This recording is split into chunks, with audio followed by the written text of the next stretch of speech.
জীব হরে হরে হরি বল হরি বল জয় শ্রী রাধে।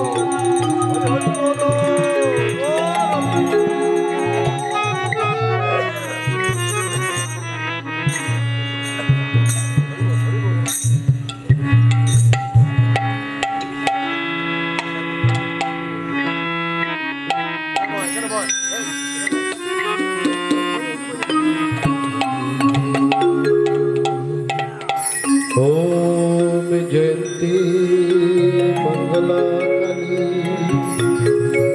भद्रा काली कपालिनी दुर्गा शिवा शमधात्री सहेश्वरा नमोस्तुते। ओम चंडले नगबाहुले भैरव चंद्र शेखर व्यक्तरूपा भगवती माँ चंद्रेश्वरी अन्नपूर्णा गुणी शक्ति तुई सती মই ওরা জানে না গুণে সখী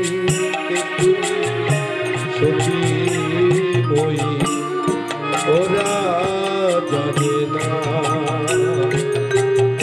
অবুঝ ওরা অবুঝ ওরা তোকে মানে না সখীতে তুই সখী মই ওরা জানে না।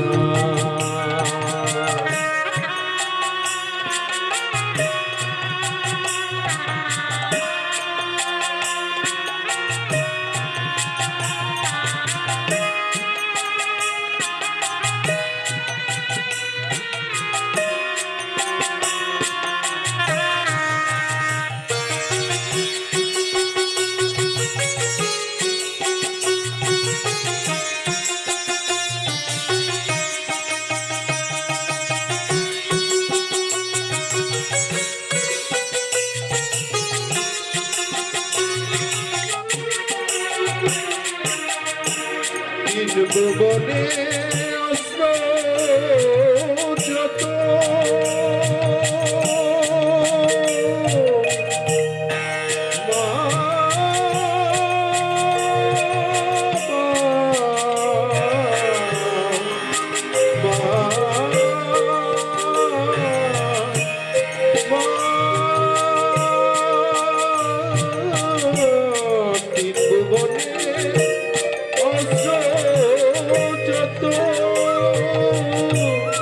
তোর পায়ে মা হয়ে তোর একটি খর্গ সবার বড় একটি খর্গ সবার বড় ওরা বোঝে না করে সখী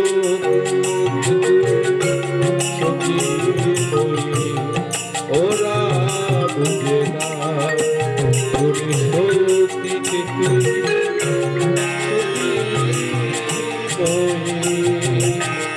ওরা মানে না।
দিয়ে বুকটা ভরে তোর গীতাঞ্জলি, তোর চরণে গীতাঞ্জলি, তোর চরণে ওরা মানে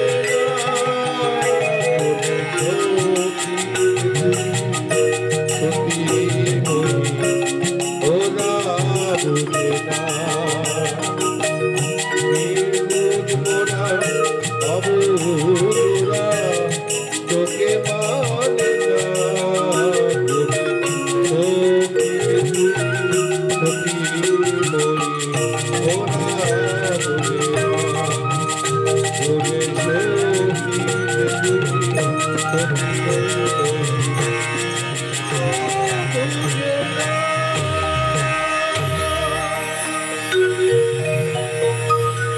ধন্যবাদ।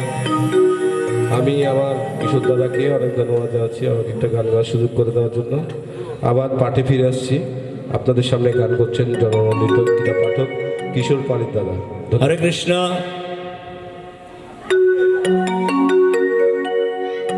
আমাদের ধর্মের নাম হচ্ছে সনাতন ধর্ম। সনাতন শব্দের অর্থ হচ্ছে কি? সত্য, ত্যাগ, ন্যায়, নিষ্ঠা। এই চারটাকে বলা হয় সনাতন। সত্য, ত্যাগ, ন্যায়, নিষ্ঠা। আর আমরা গীতা পাঠ করার সময় বলি ওম নমো ভগবতে বাসুদেবায়। বাসু শব্দের অর্থ হচ্ছে প্রাণ, আর দেব শব্দের অর্থ হচ্ছে বায়ু। এই আমাদের যে প্রাণবায়ু আছে তাকে বলা হয় বাসুদেবায়। আমরা যদি একটু চিন্তা করি, আমাদের যে নিঃশ্বাস প্রশ্বাস যাচ্ছে, ভগবান অক্সিজেন দিয়েছে, জন্ম থেকে আমাদেরকে অক্সিজেন দিয়ে রেখেছে। আমাদের যদি এখন কোনো কারণে অক্সিজেনের মিটার কমে যায়, মাত্রা কমে যায়, আইসিইউতে চলে যেতে হয়। 1 ঘন্টা 70,000 টাকা, 50,000 টাকা, 60,000 টাকা, 40,000 টাকা নেওয়া হয়। আমাদের ভিতরে অনুশোচনা হয়, আমরা যখন কোনো উৎসবের জন্য চাঁদার জন্য যাই, বলা যায় ভাই টাকা পয়সা নাই, 500 টাকা নিয়ে যাও। কিন্তু এটা যদি মানুষের মনের ভিতর থাকতো, আমাকে তো ভগবান অক্সিজেন দিয়ে রেখেছে, সেটা যদি কোনো কারণে একটু কমে যায়, এখন তো 70,000 টাকা করে দিতে হবে ঘন্টায়। এই যে আমাদের বুঝার ভুল, আমাদের চিন্তা চেতনার ভুল। যাদের আছে তারাও দিতে চাচ্ছে না, আর যাদের নেই তারা তো দিতে পারছে না। এভাবে হলে সনাতন সমাজের প্রত্যেকটা প্রতিষ্ঠানে দাঁড়াতে পারছে না। আমাদের ভগবানের প্রতি আমাদের নিষ্ঠাটা কতটুক তখন বোঝা যায়, ভগবান মনে মনে হাসে। তাই অনুরোধ করব, ধর্ম কাজে আমরা যতটুক পারি আমাদেরকে দেওয়া উচিত। অর্থাৎ ভগবান শাস্ত্রে বলেছে তোমার ইনকামের 10% এখানে তুমি দিতে হবে। যদি দেওয়া না হয় সেগুলো কিভাবে নিবে সে জানে। সুতরাং আমাদের এই জায়গাতে সতর্ক থাকতে হবে। আমাদের এই যে ভগবান আমাদেরকে দেহ দিয়েছে, সুন্দর একটা দেহ দান করেছেন। এই মনুষ্য দেহ না পেলে মানুষ দেবত্ব অর্জন করতে পারে না। সুতরাং আমি অনুরোধ করব আপনাদেরকে, আমরা গীতা কেন পড়ব? প্রথম প্রশ্ন, গীতাটা পড়ে আমার উপকারিতাটা কি? গীতা পড়লে দীর্ঘ আয়ু লাভ হয়, গীতা পড়লে নবগ্রহ শান্ত থাকে, গীতা পড়লে বাধা বিঘ্ন নাশ হয়, গীতা পড়লে মানুষ সুশৃঙ্খল জীবন যাপন করতে শিখে। সেজন্য গীতা পড়াটা অত্যন্ত জরুরি। ভগবান বলেছেন তুমি উপবাস করেছ, জন্মাষ্টমী, শিব চতুর্দশী, একাদশী ব্রত, মঙ্গলচণ্ডীর ব্রত, শীতলামার ব্রত, সরস্বতী পূজার ব্রত, তুমি যাই কিছু করো, তুমি যদি গীতাটা না পড়ো তাহলে তোমাকে আমি ওটার ফলটা দান করব না, তোমাকে ব্যাকআপ দিবে না। গীতাটা হচ্ছে পড়তে হবে আমাদেরকে, না হলে ভগবান আমাদেরকে, আমরা যে একাদশীর উপবাস করব সেদিন আমাকে গীতা পড়তে হবে। যদি গীতা না পড়ি তাহলে ওই জিনিসটা আমি পাবো না। তাহলে আমাদেরকে প্রত্যেক দিন 1 লাইন হলে গীতা পড়তে হবে। এটা আমাদের প্রত্যেকের উচিত, এবং প্রত্যেককে এটা কম্পালসারি চিন্তা করতে হবে। একদিন বাদ না গিয়ে তো কেউ থাকতে পারে না, একদিন গীতা পড়তে হবে, 1 লাইন হলে পড়তে হবে। এই যে আমাদের ছোট ছোট পাপের জন্য আমরা কোনো না কোনো কারণে বিছানায় শয্যাশায়িত হয়। আর যদি রেগুলার গীতা পড়ে বিছানায় শয্যাশায়িত না হওয়ার সম্ভাবনা থাকবে, হওয়ার সম্ভাবনা থাকে না। আপনাদের কাছে অনুরোধ থাকবে, আপনারা গীতা পড়বেন, পড়লে সেটা কাজে আসবে। আপনারা রাস্তা দিয়ে জানতে দেখেন না কত মানুষ অসুস্থ হয়ে যাচ্ছে, মেডিকেলে গেলে দেখেন না কি অবস্থা মানুষের জীবনের, চলার পথের কি অবস্থা। একটু অনুভূতি করলে হায় আমার তো এই জীবনটা আসবে, তাহলে আমাকে কি করতে হবে? এগুলো থেকে উদ্ধার পাওয়ার জন্য, এগুলো থেকে বাঁচার জন্য আমাকে কি করতে হবে? আমাদের জন্য ভগবান সংবিধান দিয়েছে, শ্রীমদ্ ভগবদ গীতা। আমাকে কিভাবে চলতে হবে? আমাকে আগে ভক্তি অর্জন করতে হবে, তারপর ভক্ত হওয়া যাবে, তারপর ভগবানের কাছে যাওয়া যাবে। ভক্তি অর্জন করতে গেলে সংবিধান অ্যাপ্লাই করতে হবে, শ্রীমদ্ ভগবদ গীতাকে পড়তে হবে। যে বলবে আমি এটা না পড়ে ভক্তি অর্জন, আমি বলবো কখনো পারবে না সে। যেমন মনে করেন আমি এখানে গীতা পাঠে এসে প্রথমে আচমন করেছি, এটা করতে হবে।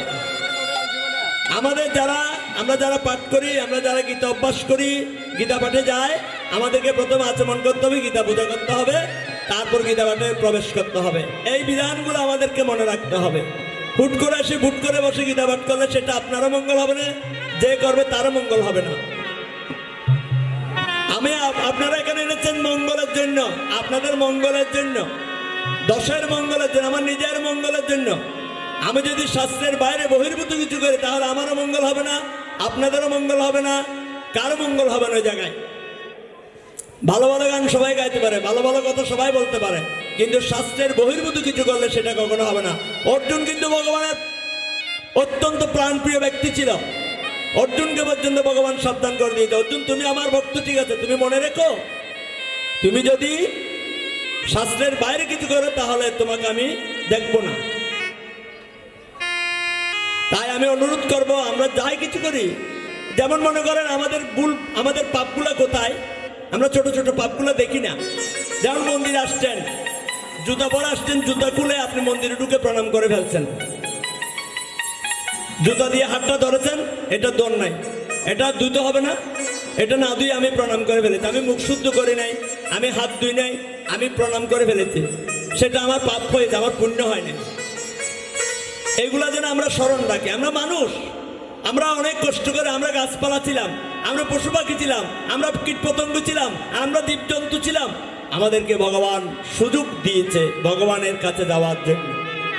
এই সুযোগটা যেন আমরা কাজে লাগাই। এই সুযোগটা যদি কাজে লাগাতে না পারি তাহলে আমরা কখনো আবার ভগবানের কাছে যেতে পারবো না, আমরা আবার নিচে চলে যাব। 4 লক্ষ বার মানুষ হয়ে জন্ম নিয়েছেন, এবার এটার পর আরেকটা মানুষ হবেন, এটার পর হবেন যদি ভালো কাজ করেন, ভালো কিছু করেন, ধর্ম করেন, গীতা পড়েন, সৎপথে চলেন। ধর্ম বলতে কি? ধর্ম ধারণ করবে। কাকে ধারণ করবে? যার মনের ভিতর কোনো ভেদ থাকতে পারবে না। সারাদিন মালা জপ করে আমি কাউকে বড় কথা যদি বলি তাহলে আমার ধর্মটা হলো না। এগুলো হচ্ছে ধর্ম। মন্দির মার্জন করছেন, সেটা ধর্ম। ভগবানের পূজার আয়োজন করেছেন, সেটা ধর্ম। মানুষের সাথে সুন্দর ব্যবহার করেছেন, সেটাই ধর্ম।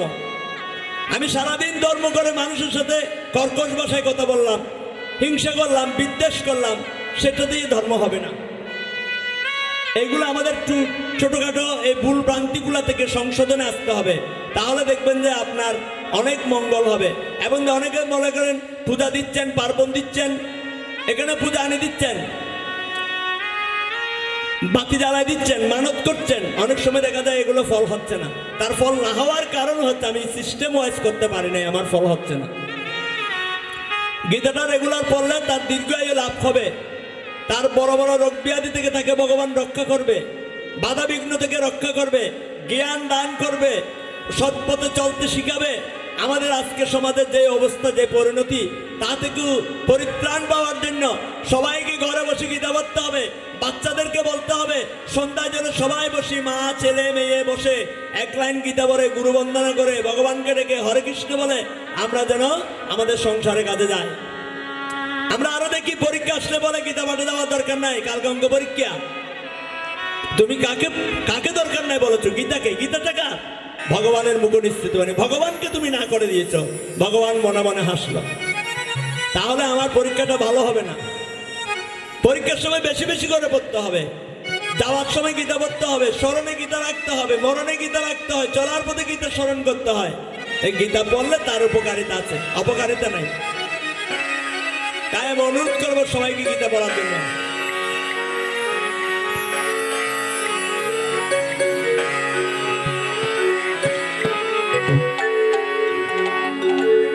গীতা কর সাধনা, গীতা কর সাধনা, গীতা ভব পাদের ঠিকানা, গীতা ভব পাদের ঠিকানা।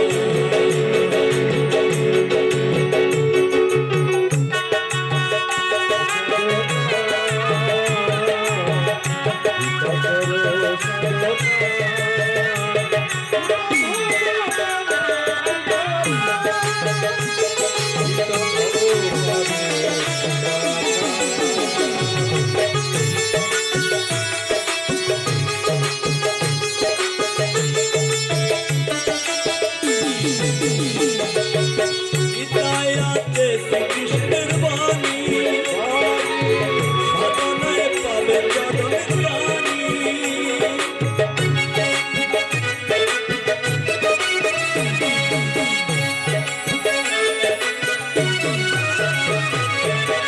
ভক্তি ভাবে পাঠ করিলে মিটিবে সকল মনের বাসনা।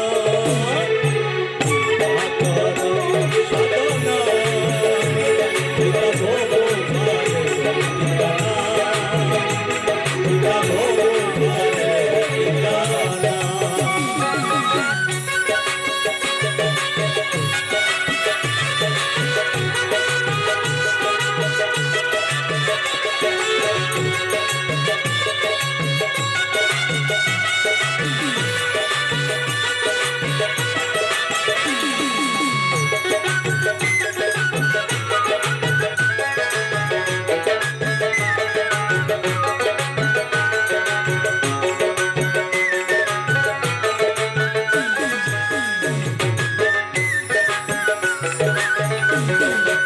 আরে সম্বল শ্রীমদ গীতা, মানব জনম গেল বৃথা।